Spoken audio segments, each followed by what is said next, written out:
নমস্কার, আমি রতন।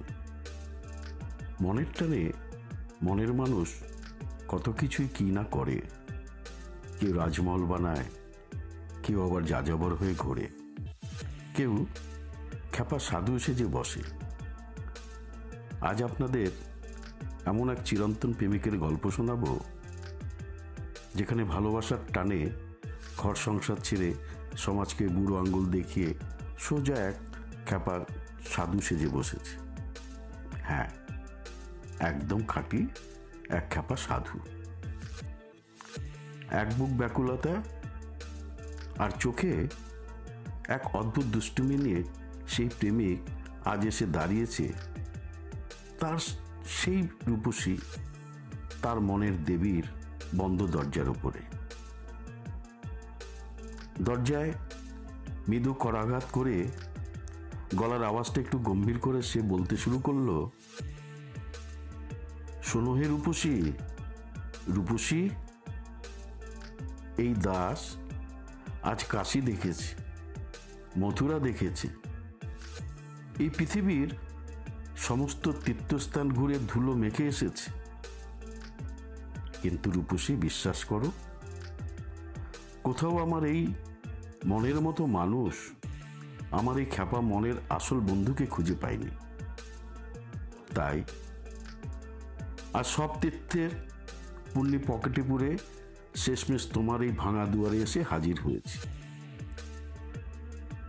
ওদিকে জানলার আড়াল থেকে তখন মুখ টিপে টিপে হাসছে। সে মনে মনে ভাবছে, সাধু সেজে আসা হয়েছে, দাঁড়াও, তোমার সাধুগিরি আজ আমি ছোটাচ্ছি। সাধু কিন্তু থামার পাত্র নয়।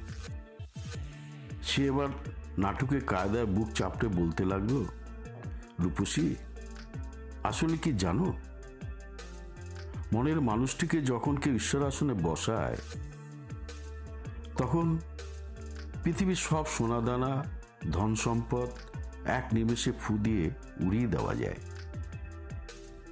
রূপসী, তোমার এই দুয়ারে আজ এক সাধু দাঁড়িয়ে আছে।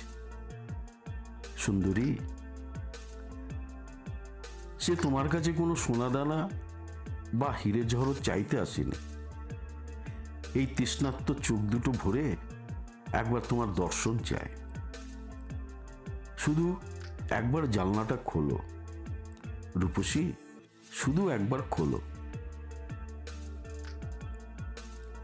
প্রেমের পারদ যখন চটচর করে বাড়ছে, তখন প্রেমিক তার ঝোলা থেকে একরাশ অভিমান উগরে দিল। বলল, তোমার জন্য আমি গোটা দুনিয়ার দিকে পিছন ফিরে তাকিয়েছি। সমাজ আমার নামে ছিচি করছে। নিজের ঘর বাড়ি সব ত্যাগ করেছি। লোকে ভাবছে আমি বনের সাধু হয়েছি, আর আমি বনে বনে ঘুরেছি শুধু তোমার ওই একটা মিষ্টি হাসির আশায়। তোমাকে আমি আমার মনের দেবী বলে মেনে নিয়েছি। এবার তো অন্তত এই অভাগার আকুল ডাকটা শোনো। রূপসী, একটু তো দয়া করো।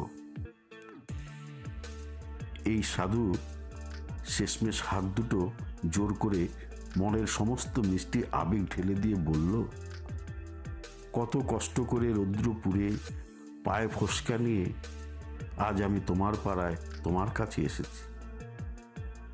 বুকের ভেতরে এক না পাওয়ার আগুন, আর চোখে তোমাকে দেখা এক ব্যাকুল তৃষ্ণা। এই দাস আজ তোমার কাছে কোনো মুক্তি চাইছে না, শুধু একটু ভালোবাসার ভিক্ষে চাইছে, প্রেমের দীক্ষা চাইছে। তোমাকে আমি আমার মনের দেবী বলে মেনে নিয়েছি। এবার তো অন্তত আমার এই আকুল ডাকটা শোনো। এর বেশি তো আমার আর কোনো চাওয়ার নাই রে পাগলি। দরজাটা এবার ধীরে ধীরে খুলল।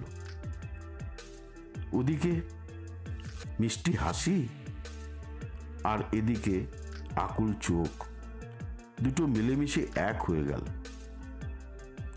সমাজ যাকে বৈরাগ্য সাধু বলে, আসল প্রেমিকেরা তাকেই তো পরম সমর্পণ বলে চেনে। সত্যি তো, ভালোবাসা যখন খুব গভীর হয় তখন মানুষ নিজেকে পুরোপুরি বিলিয়ে দেয়। সেখানে কোনো অহংকার থাকে না, তার ভেতরে সমস্ত পুরুষালী অহংকার, রাগ, গোয়ার্তুমি সব বিসর্জন দিয়ে দেয়। সেখানে কোনো লোক দেখানো মুখোশ থাকে না, থাকে শুধু প্রিয় মানুষকে একবার ছুঁয়ে দেখার, চোখে দেখার এক অদম্য অকৃত্রিম ইচ্ছে। কেমন লাগলো আজকের এই গল্প? আজ আসি, সবাই ভালো থাকবেন, দেখা হবে পরের গল্পে। নমস্কার।